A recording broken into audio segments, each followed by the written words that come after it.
does M4 stand for? The M4 stands for Marching Musical Machine of the Mid-South. M4 is the Marching Musical Machine of the Mid-South. Marching Musical Machine of the Mid-South. The Marching Musical Machine of the Mid-South. Marching Musical Machine of the Mid-South.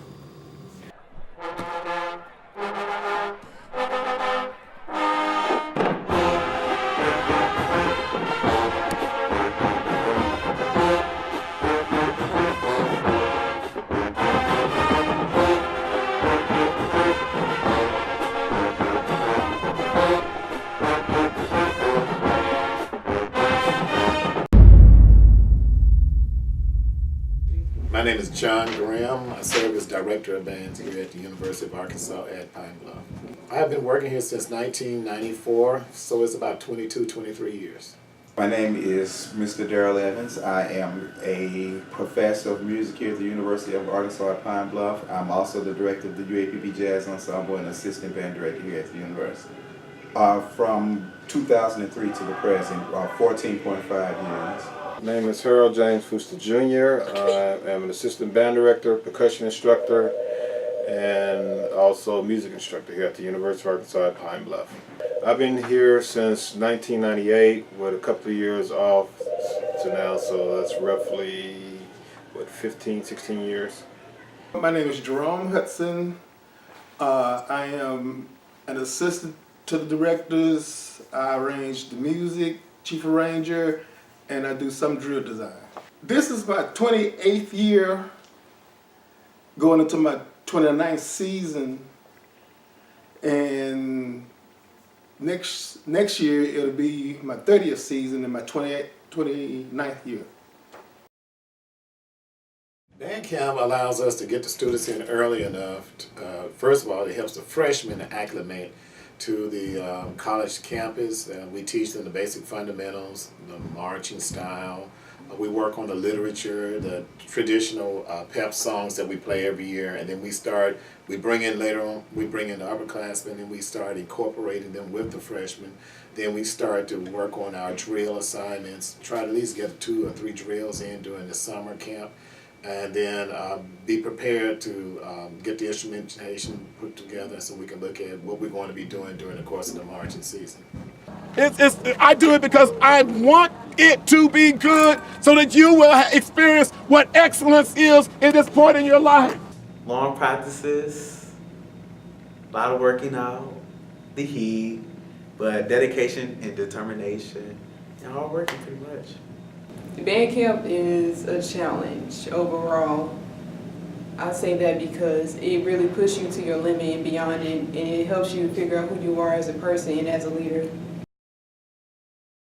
The profession that we do is music. It's band related, instrumental music, band related. We cater to more of a Afrocentric style to what we do to appease the crowds at a HBCU football game, where HBCU sports period. We normally, in terms of numbers, we like to see at least 32 trumpets, about 16 French horns. We're into the euphoniums, about 12 to 16 euphoniums, about 20 to 24 sousaphones. Then you get into the woodwinds, 16 clarinets, about the same number on piccolos, 12.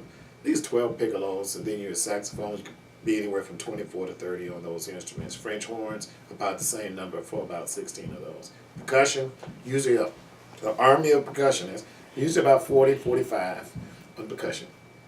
The drum line, we use your marching snare. We just don't use the harness. We use additional sling where the drum is tilted on one leg with the leg rest.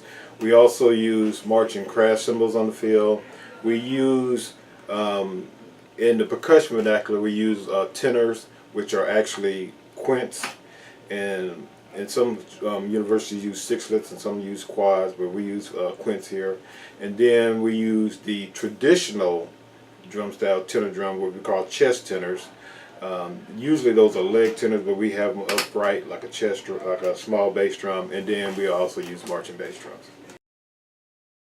Those what we consider the color, the ones that create tapestry and imagination. They interpret the music while we're doing drill. That's some of the first things that you want to see. While the band is standing still and playing, they're creating movement, choreography with it.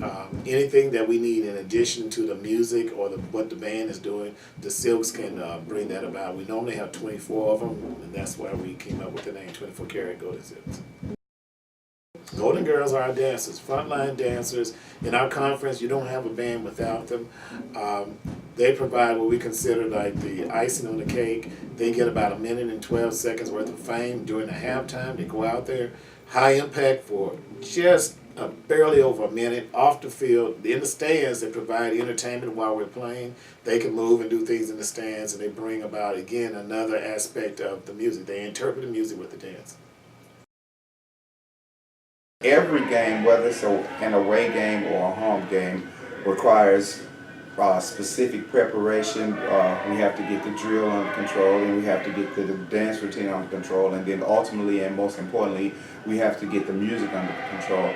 As far as the momentum of a home game, just playing at home and playing in front of your hometown fans and your home base is very exhilarating, and sometimes we put just a little bit something extra to give the home fans a treat.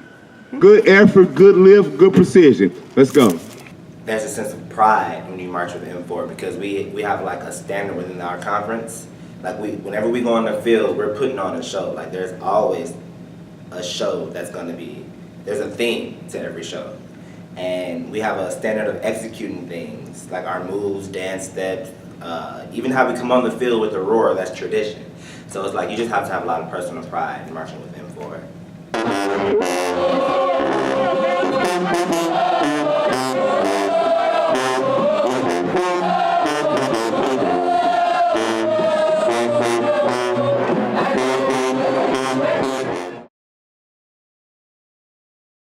Our fans, they are very supportive.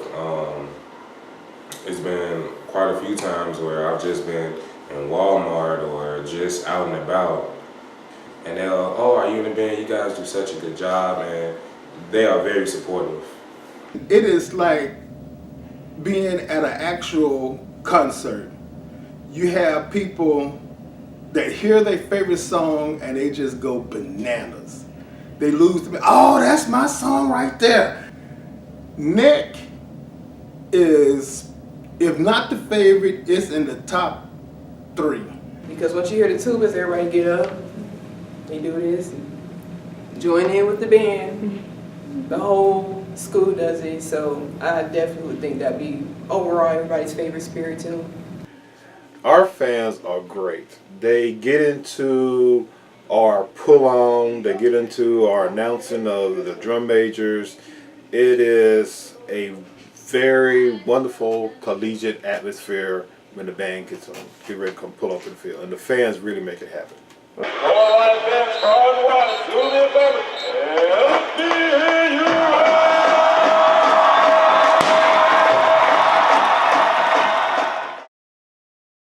I feel like just don't mess up. Little butterflies in the stomach, but at the same time, just go out there and make sure it goes straight, and then at the end, it's just relief. Very nerve-wracking, but once you hit the field and you pretty much get in your performance zone, and when you go out there and you leave everything out the field, and once you're done, you take off your hat, the steam coming from your hat because you put everything onto the field. But the experience is like none other.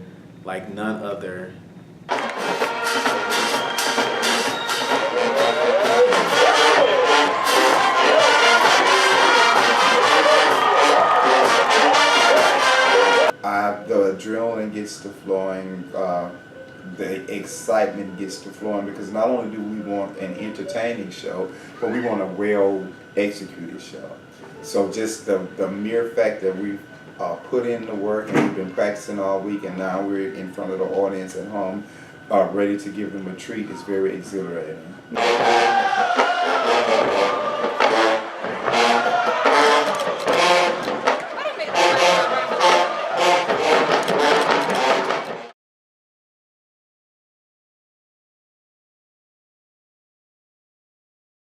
No words can describe homecoming. Homecoming is the epitome of a family reunion, a block party, a festival, a celebration. Well, that's pretty much the livest time the campus be lit. You see a lot of alumni, you know, a lot of incoming freshmen that's coming in the fall. But like being in band wise, it's very busy. You got parades, you got practice, you got parades. So again, probably got practice, more practice, more practice. Then you could probably get a break. Then you got practice again. Homecoming at a HBCU is like a family reunion, party, street festival, food fest, concert, all rolled into one.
Drum majors serve as directors on the field. Once the field show starts, we're not on the field, but those drum majors are. And they are part of us, our extended arm for the directors. Whatever goes on, if we need them to, if a drum major blows a whistle, everything stops, students follow.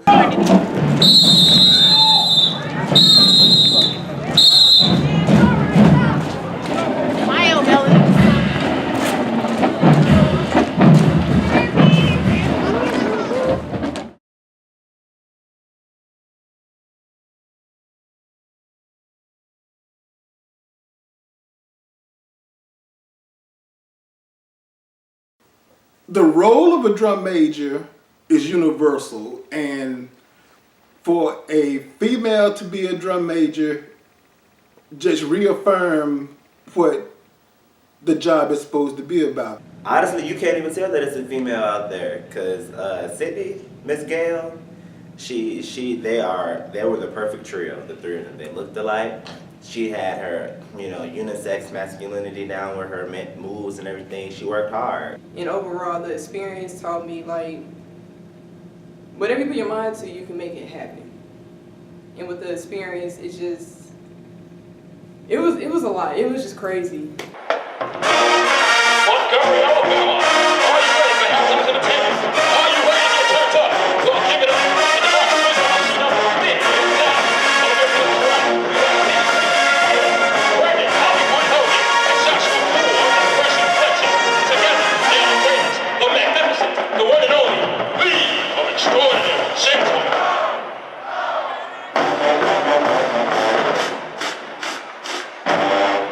Drumming.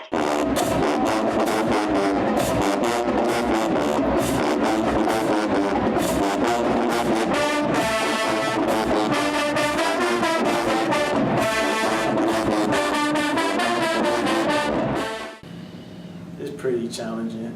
And sometimes when you really need help by someone you trusted, whether it's your parents or a friend that's back home or just a family member.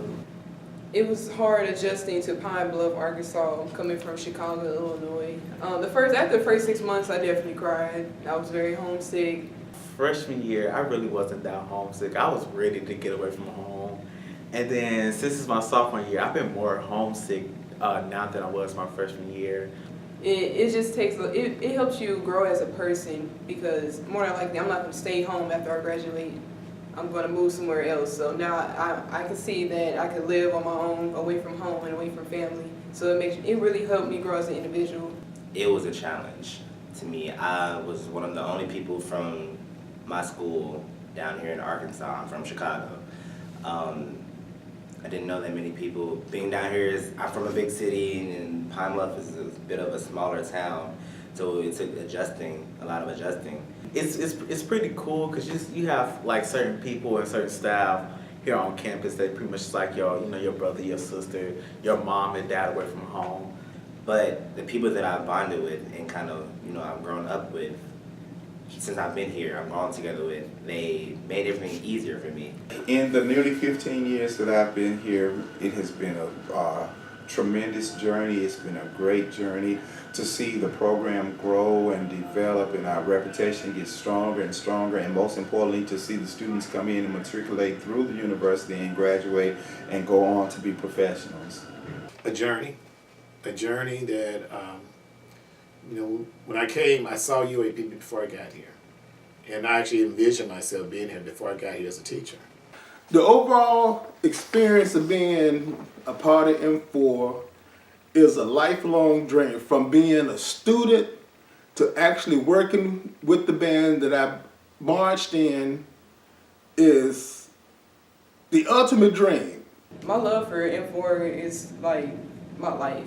I can't, it's kind of hard to explain it. I just grew up in it. Like, it's this thing we call in bands called DPAC, discipline, pride, attitude, and commitment. You learn all of that in just one. But yeah, I love M4. I am M4. 1, 2, 3, 4, M4 live. 1, 2, 3, 4.